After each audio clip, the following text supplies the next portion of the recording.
Et salut tout le monde, j'espère que vous allez bien. On se retrouve pour une nouvelle vidéo vlog manga. Je sais que vous l'attendez chaque semaine pour voir un petit peu les sorties cette semaine, mais il y a tellement de sorties.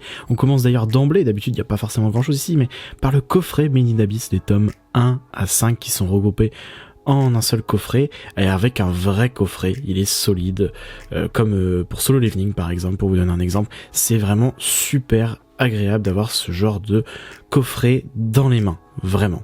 On poursuit avec le coffret de Alma chez Panini, donc c'était bien ça, c'était bien 4 tomes, j'avais un doute la dernière fois, donc ça y est, il est là, donc coffret collector, et on a les jutsu qu'on a déjà vu aussi avec les My Hero Academia, etc.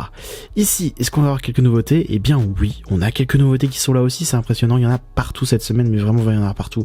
Donc Danmachi déjà on commence, et voilà, donc la série continue, donc là il me semble par contre que c'est le spin-off, le tome 4, c'est ça, c'est le spin-off celui-ci. Là on a aussi Jeune Dragon recherche appartement ou donjon, qui continue, la série continue elle aussi, et je vous dis, hein, il y a masse série qui arrive cette semaine, et en plus il y a eu les retards de MDS qui sont enfin arrivés, enfin là on a peut-être de la création du tome 13 chez Komiku, ça c'est vraiment une sortie, et quand je vous parle du distributeur MDS, c'est celui qui distribue plein d'éditeurs, c'est juste un distributeur en fait, et en l'occurrence il a Kana, et Kana avait beaucoup de retard ici. Et là on a Stories of Horror, le tome 4 qui continue, donc très très cool. D'ailleurs je me demande si c'était pas censé être une série courte ça aussi, j'ai un gros doute. Enfin, Insomnia, Drifting Dragons, enfin voilà, il y a plein de choses, mais j'en profite du coup en même temps qu'on feuillette un petit peu les pages pour vous expliquer un petit peu l'affaire dans ce moment. C'est du coup MDS, voilà, il y a énormément de problèmes avec eux, à savoir le fait qu'ils obligent la Drifting Dragons tome 10. Je m'arrête en même temps parce que j'ai envie quand même de vous voilà, d'apper un peu le truc. Ah, les dessins, vous avez vu les dessins, c'est magnifique pour Drifting Dragons, c'est impressionnant. Ici qu'est-ce qu'on va avoir? Tiens, on va avoir le roman Pika graphique de Bakemonogatari qui continue, c'est très cool qu'ils éditent ça, c'est très très cool. Et du coup MDS, ils obligent la commande de 3 mangas du même tome pour la commande d'un seul. Donc ils sont en train de se tirer une balle dans le pied en fait, tout simplement. Enfin c'est ce que j'ai l'impression de voir. Donc voilà, ça crée quelques petits problèmes pour les fêtes de fin d'année. 20th Century Boy du Naoki Urasawa. Est-ce que vous savez ce que je pense de Naoki Urasawa? Je pense que vous le savez. Si vous suivez la chaîne depuis un petit moment, Naoki Urasawa, c'est du génie, et 20th Century Boy doit être lu, ainsi que la plupart de ses œuvres, la majorité de ses œuvres, j'ai envie de dire toutes ses œuvres, mais bon. Yu Yu Hakusho qui revient dans une nouvelle édition. Donc, Star Edition, hein, on peut pas tout avoir. Mais bon, c'est l'auteur Hunter x Hunter, c'est sa première œuvre majeure, du coup une 20aine de tomes, donc ça doit faire 10 volumes, hein, si je dis pas de bêtises, je crois que c'était ça. Les jaquettes, les sous-jaquettes sont magnifiques, et j'aurais préféré avoir ça en jaquette, je vais pas vous mentir, parce que autant le tome 1, ça rend super bien, vraiment, mais le tome 2, franchement, il est pas fou. Le jaune doré, il est pas dingue, malheureusement. Donc la Goblin Slayer, qui continue aussi. Voilà. Et donc oui, donc je disais Kana, du coup il y a eu beaucoup de retard aussi dans les livraisons avec MDS, donc il y a quelques petites sorties qui sont sorties il y a 2 semaines ou 3, mais qui sont enfin là, je vais vous le montrer juste après.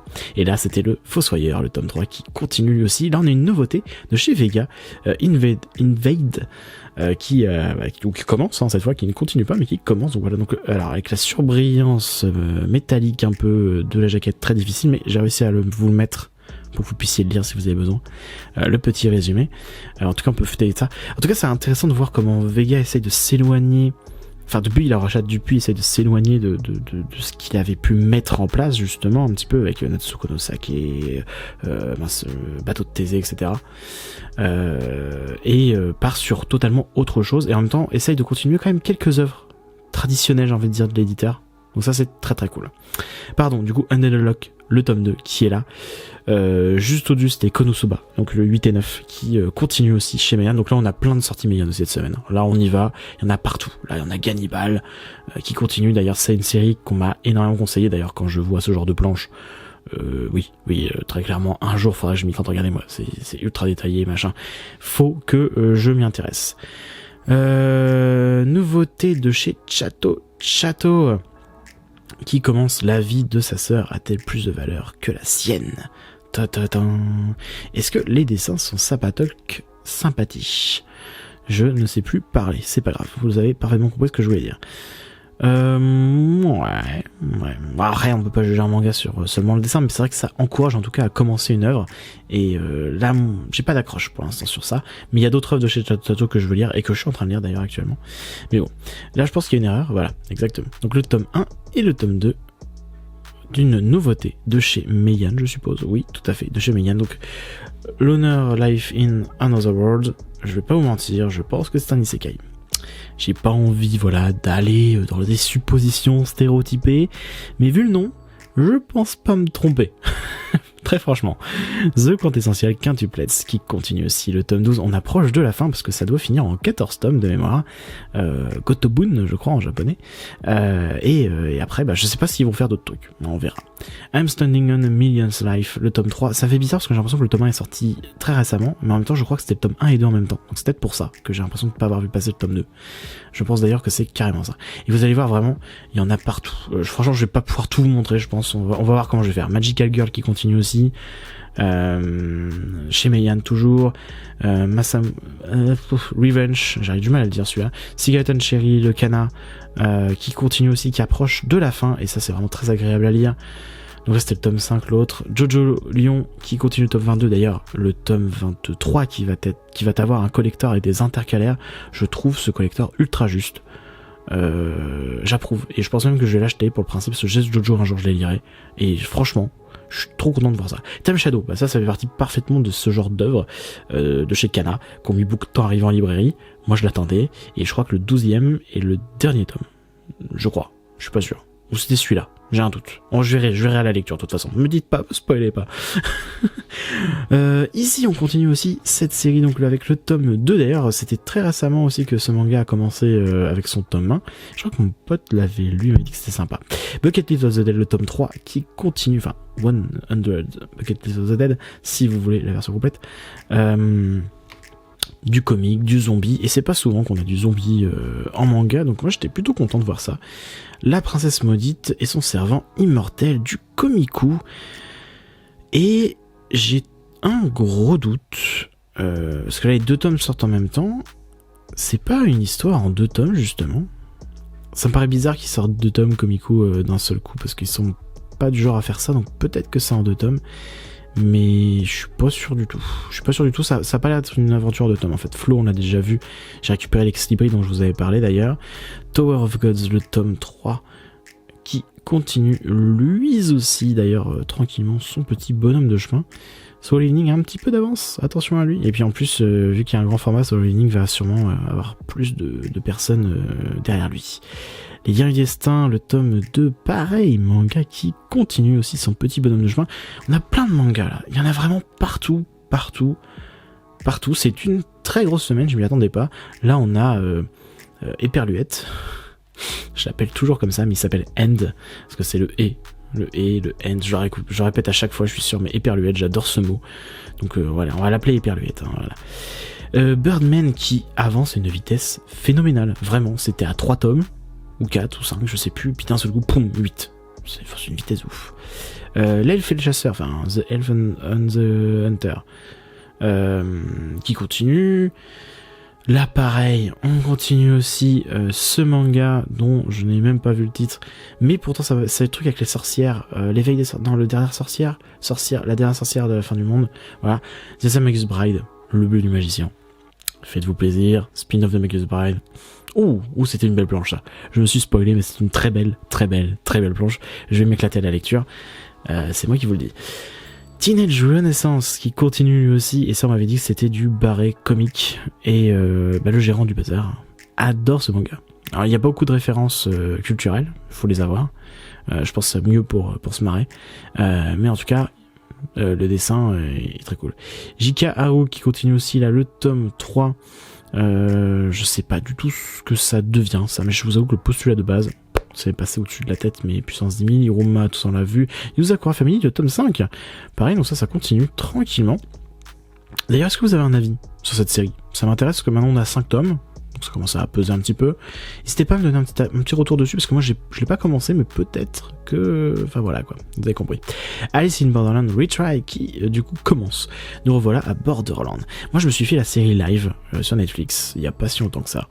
Et c'était sympa, mais je n'ai pas lu Alice in Borderland le manga. Et de ce que je vois sur les réseaux et tout, il faut lire le manga pour kiffer. Ça sera fait un jour, de toute façon, ça c'est sûr. Blue Exorcist qui continue, et ça fait un moment que j'ai pas vu de tome de Blue Exorcist d'ailleurs. Très cool de voir la série continuer, et un jour faudra vraiment que je m'y plonge vraiment, parce que j'ai lu que les 3 premiers tomes, je crois.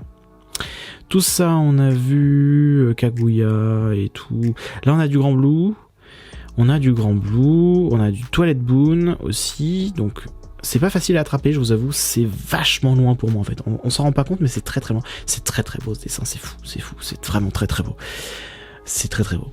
Oui, donc on s'en rend pas compte, hein, mais c'est vachement loin. Donc là, on a Blue Lock que je vais galérer à attraper, donc il va rester ici, qui du coup continue aussi. J'aime beaucoup cette jaquette, j'aime pas le synopsis du manga, j'ai pas envie de le lire, mais j'aime énormément la jaquette de Blue Lock. Elle était très très cool, on va pas se mentir. Grand Blue qui m'est passé totalement au-dessus, hein, j'ai pas du tout apprécié le manga. Et voilà, j'en dirai pas plus parce que je pourrais limite être méchant. C'est plein de trucs que j'aime vraiment pas dans un manga. Shaman King que je peux même pas réussir à sortir. Il est trop loin pour moi, je suis trop petit, c'est horrible. Mais pareil, ça continue, c'est jusqu'au tome 17, hein, donc on est bientôt sur la fin. Faut pas l'oublier. Qu'est-ce que je peux réussir à choper? Bah rien d'autre, hein. La Voix du Tablier toujours trop loin, le tome 7, ça continue. Qu'est-ce qu'on va avoir d'autre? Ici on va avoir l'Eden des sorcières, le tome 2. Est-ce que c'est toujours aussi bien dessiné? Le chapitre 1, je l'ai lu, et c'est très très beau quand même. Je sais pas, j'ai peut-être un a priori un peu plus. Ça c'est quoi ça? Roman, Sasuke Uchiwa se rend dans un lieu très éloigné du pays du feu. Ok. Et ça c'est après du coup. C'est après Shippuden et tout, vu la jaquette. La Reine des Neiges 2, en grand format. Ok. Je l'ai pas vu venir. Et limite le dessin est pas mauvais. Enfin je m'attendais plus à quelque chose que par exemple comme le Kirby qu'on a déjà vu, quelque chose de plus pas lisse mais plus enfantin un peu dans le dessin. Et là je trouve ça pas trop mal, franchement pour du Disney et tout. Bon franchement pas mal. Splatoon tome 13. Pareil, c'est ouf, je m'attendais pas à autant de tomes pour cette série. Franchement, pour Splatoon, je m'attendais vraiment pas à grand chose et ça continue à sur 13 tomes. Tout ça on a vu, Otaku on a vu. Ici, il y a que des choses qu'on a déjà vues. Yokohama qui continue, et ça fait partie des choses pareilles chez Meian que j'aimerais commencer un jour prochain. Je suis sûr que ça peut me rappeler un peu du Aria. Ça peut être très cool. Yuma la personne Yoragi qui continue, on a un peu d'Irila. Ici, alors, je peux vous le montrer, Reviewers, le tome 3, parce qu'en fait je l'ai feuilleté déjà un peu pour être sûr, et c'est pas... Enfin c'est ecchi, mais c'est pas le ecchi plus, vous voyez. Donc ça va, ça peut se montrer. Magic Knight Rayart, le dernier tome, je vais finir une série. Wouh, avec, franchement, allez-y quoi, il y a des planches vraiment qui sont magnifiques alors que ça date d'il y a plus de 20 ans quoi. C'est vraiment, c'est des masterclass un peu les clamps. Ça vous apprend plein de trucs. C'est très très cool. J'adore. Ensuite, là on va avoir du coffret, en veux-tu en voilà. Du slime, Goblin on a déjà vu, Double Decker, Demon Slayer, Félin pour l'autre, Kennen, tout ça on a déjà vu en fait. Eden Zero, Votre Quatuplets, Iruma, Kiei, pareil, on a déjà vu. L'Attaque des Titans et Solo Leveling aussi. Bon, pas de nouveau coffret pour l'instant, d'ailleurs je toujours pas vu passer celui de Shinotori, je crois que c'est ça le titre. Là on a du Keiju, Demon Slayer, Spy X, les Twilight Boon qui sont mis ici avec le tome 5 aussi là, donc il fait doublon. C'est pour faire plus de ventes ça. C'est une stratégie stratégique. Oui, je travaillerai mon humour un jour. Du Demon Slayer qui marche à balle, hein, qui marche très très bien Demon Slayer, on va pas se mentir. Hein. Les One Piece aussi vous me direz. Qu'est-ce qu'on va avoir par là? Et bah ici on a rien d'autre, mais Tomie la Maudite quand même, ça pourrait être très très cool à lire. Et j'ai envie de vous montrer quoi d'autre. Ah oui, ici. Ici, on vient de me dire qu'il y avait des choses. À savoir, Détective Conan, qui continue. Je l'ai pas vu venir, lui. 99e tome. Une jaquette qui envoie du lourd, je trouve. Très sérieux, le Conan. J'ai du mal à me dire que ce manga sur cet adulte, enfin cet adolescent qui est rétréci, aille aussi loin. C'est fou. Shinhiro on l'a déjà vu, ici c'est les petites promotions de Magmel que j'ai toujours pas lu. D'ailleurs, j'ai acheté les 3, faut que je les lise. Pareil, le bateau de Thésée, faudrait que je m'achète les 3 premiers en vrai. Trait pour trait qui continue aussi, et ça c'est un dessin assez sympathique. Et d'ailleurs, si j'ai pas de bêtises, je suis à peu près sûr que c'est du Hakata. J'ai pas regardé, mais je suis à peu près sûr que c'est du Hakata, donc ça doit être très bon. Voilà, on va pas se mentir. C'est ouf parce que j'ai aucun Hakata, je crois, si je dis pas de bêtises. Et pourtant, j'ai une très grand respect pour toutes les œuvres qui sortent quasiment chez eux. Je suis sûr que c'est exceptionnel tout ce qu'il y a chez eux. Je le redis, j'ai rien lu chez eux, mais je leur dis. J'en suis persuadé, quand je vais commencer, ça va être un vrai kiff. Bon, je sais pas si j'ai loupé des trucs, parce que vous l'avez vu, c'est une semaine de taré, vraiment. Je sais pas comment ça va s'appeler cette vidéo, mais vraiment, c'est une pluie, voilà, une pluie de manga, c'est très bien ça. On se fait un petit tour de fin, comme d'habitude, vous avez l'habitude. Et puis, bah écoutez, je vous dis à très bientôt, n'hésitez pas à vous abonner, partager la vidéo, liker, vous savez quoi faire de toute façon, et je vous dis à très bientôt, et on finit sur du Goldorak, j'adore ça. Allez, salut!